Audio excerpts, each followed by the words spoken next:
لكل شيء إذا ما تم نقصان فلا يغرى بطيب العيش إنسان. هي الأمور كما شهدتها دول من سره زمن سأته أزمان. وهذه الدار لا تبقي على أحد ولا يدوم على حال لها شان. بسم الله الحمد لله والصلاة والسلام على رسول الله وعلى آله وصحبه ومن والاه ما بعد. Our Prophet sallallahu alaihi wasallam said, إن الله تعالى لا يقبض العلم انتزاعا. Allah Azza wa Jal does not take away knowledge by snatching it from the chests of people. Allah does not take away knowledge from a society, from a community, from the world by snatching away knowledge from the chests of people. But rather Allah takes knowledge away by the death of ulama, بموت العلماء. فإذا لم يبقى عالم, when there is no alim left, اتخذوا الناس رؤوسا جهالا. The people will take fools and idiots as their leaders. فسئلوا, then they're going to ask these fools. فأفتوا, these people without any knowledge will give fatwas and without any ilm, بغير علم. فضلوا وأضلوا. They will misguide themselves and they will misguide others. This hadith is in Bukhari and it predicts a very sad reality that as we get closer to Judgment Day, the quantity and quality of ulama will diminish. That every generation was not going to have the same caliber of the giants of the previous generation. And bit by bit, knowledge will decrease. An alim is a protection of the ummah.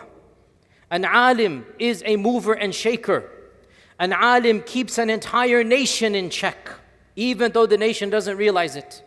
When ilm is taken away, then things can happen. Hadith in Sahih Bukhari as well, our Prophet ﷺ said of the signs of the Day of Judgment, listen to this. Number one, fitan will increase. Fitan means every type of trial and tribulation, every calamity, every type of disaster. Fitan will increase. Number two, haraj, bloodshed will be happening. And number three, ilm will be taken away. These three are causally linked because when you have knowledge, you don't have fitan and you don't have bloodshed.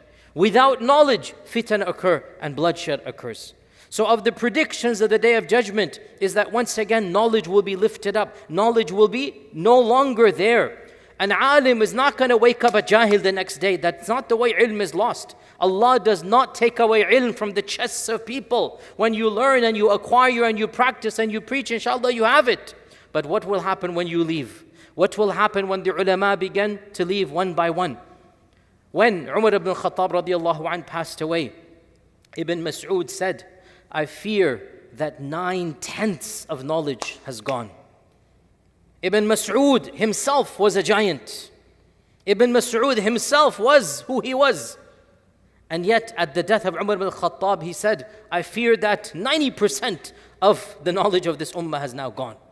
When Zayd ibn Thabit passed away, Ibn Abbas, who was to become the next generation's greatest alim, right now he's still on his way up. Ibn Abbas said, if you want to see how knowledge is taken away, this is how it's taken away. And when Ibn Mas'ud and Ibn Abbas, they both passed away, their students said the same thing. I think there is no more knowledge of the old generation, it's gone now. This is the reality of ilm. The reason I'm giving this talk today is because of the death of an alim that I know majority of us in this audience have not heard, and it is not your fault, it is the reality of the world we live in. One of the greatest ulama of the English-speaking world, born and raised in a Western land. Because you see, the generation of Western scholarship is still brand new. Those of us who were born in the West and then study overseas and come back, this is really pretty much the first generation that is doing this, as we understand, because of the dynamics of, migration and whatnot. There was a alim in South Africa, Mufti Taha Karan is his name, Allah yarhamu. He passed away from COVID after a very lengthy battle. News is just today, a few hours ago. And he was one of the senior most ulama of the English-speaking world, despite the fact that he doesn't have that many YouTube videos. He is not famous globally, but amongst the students of knowledge and amongst those who knew, We all looked up to him as a resource, as a reference. He was a few years senior to me, and he studied in Darul Uloom, and he came back and opened his own Darul Uloom in South Africa and graduated hundreds of students and influenced thousands of people. And Allah's qadr, he has recently, just today, a few hours ago, passed away. And this got me thinking, Allah blessed me to meet with him right before COVID began. I was in South Africa. I had heard a lot about him. I had visited him. And subhanAllah, we just meshed together, as our Prophet ﷺ said, Al-arwahu junudun mujannada, that the souls of mankind, they are like people lined up in rows, in ranks in the army. That sometimes two of them, they just click together, and sometimes two of them can never ever match. It's just there's something internal. And this Mufti Taha was someone that as soon as I met him, there was a love, there was a camaraderie. We kept in touch via WhatsApp. I benefited immensely from him, his humility, his taqwa. In any case, the talk today is about broader than just one particular person, because Allah has blessed me to study with many scholars. Many of them have passed on, and every time someone passes on, this really affects and influences me. And I just wanted to share with you some thoughts that I have. First and foremost, brothers and sisters, not just for ulama, for any human being, you never really value them until they're no longer amongst you. You never truly appreciate the amount of good that a person has. This isn't just for ilm, especially for ulama, especially for preachers and teachers, but for anybody, your friends, your family, your relatives. You just take them for granted until finally one day they're no longer there. And then you realized how much of an impact they actually had on you. So before that time comes, appreciate those that are in your lives right now.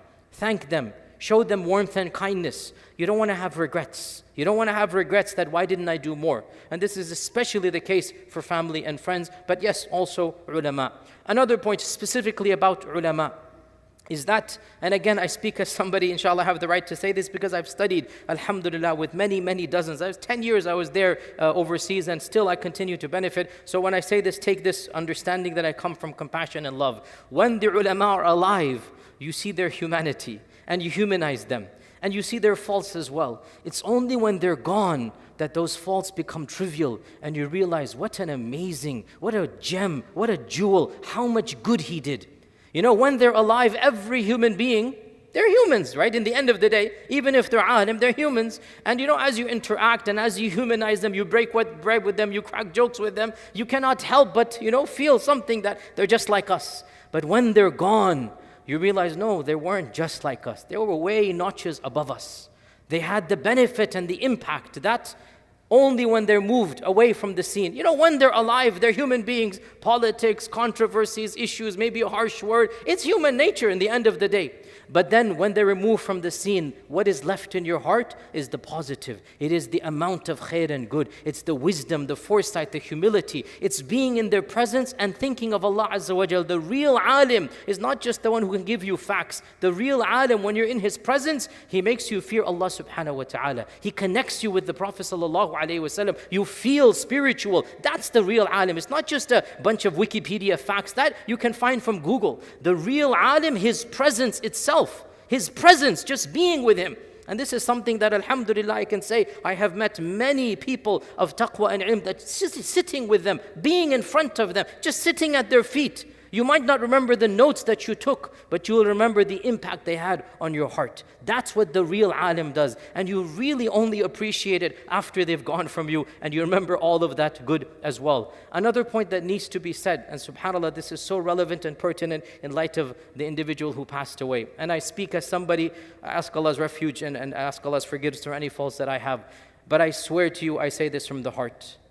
Ilm is not judged by YouTube counts and Facebook fans. Wallahi, ilm is not judged by how popular you are online.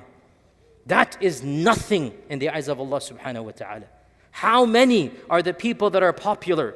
How many are those that might have massive YouTube followings, but they might even be misguiding? Wal-iyadu billah, we seek Allah's refuge. Or they might be callers of evil. Or they might be people of no ilm, but slick tongues, and that's very common these days.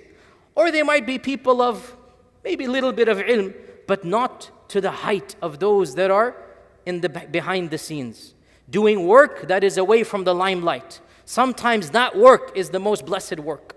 Sometimes that work is the real work. And yes, Some people have to be in the limelight. Okay, we ask Allah for khair for them and ikhlas for them. But sometimes those in the limelight are not doing that which is the most effective. And those that are the most effective, they're unknown to the masses. And I really felt this today with the death of our beloved Mufti Taha, that I know for a fact that he is unknown to the majority of people. And yet all day today, the scholarly community is crying. The people of ilm are crying across the Western speaking globe because they know the value, the qima of the one that has passed away. So real ilm is not judged by Facebook likes, by YouTube followers. No, it has nothing to do with that. There are ulama, and again, alhamdulillah, I have studied with people that they were not that well known. They didn't have the massive followings, but when you sit with them and you study with them, you find that these are the people of iman and taqwa. These are the encyclopedias, and yet they are unknown amongst the masses. And there were many throughout Islamic history like this, that they shunned fame. They ran away from the spotlight, and they did what they did. And this was, again, somebody, again, much can be said, but for example, this particular person, I know for a fact that he shied away from public lectures. He only wanted to teach students of knowledge for years at a time. He wanted to change individuals from being just, huffaz to becoming ulama. He founded his own institute in one of the cities of South Africa, and people began flocking to him. And he graduated, as I said, hundreds of students in those 5-6 year programs from his own curriculum. And this is somebody, again, he didn't like the publicity. He wanted to change people to become movers and shakers themselves. And that is why in the scholarly community, the impact that he had is very different. So do not judge the strength of an alim. Do not judge the truthfulness of a person simply by Facebook likes and YouTube videos. That is a separate thing. Sometimes people of ilm and taqwa have popularity, and sometimes they don't. Ibn Taymiyyah was put into jail. During his lifetime, he was persecuted. Imam Ahmad was put into jail. But eventually, of course, Allah Azza wa Jal wrote for them qabul and fame and whatnot. That's something else besides the point. But my point is that ilm, genuine ilm, is independent of popularity. Sometimes it comes together, and sometimes it doesn't. The bottom line, dear brothers and sisters, overall, appreciate ilm and appreciate the people of ilm and try to be around them. As one of the scholars of the past said, that I love ilm and the people of ilm, even if I'm not amongst them. I don't qualify to be amongst them, but I love to be in their gathering and their company. Benefit from knowledge, because knowledge is what connects you to our tradition, connects you to Allah subhanahu wa ta'ala, connects you to the messenger. Our religion is a religion of knowledge. It is a religion of ilm and amal, and the two go hand in hand. We ask Allah subhanahu wa ta'ala to be of those who benefit and to be of those who benefit others. We ask Allah to have ilm that is beneficial and amal that is accepted. Wa jazakumullahu khairan wa assalamu alaikum wa rahmatullahi wa barakatuh.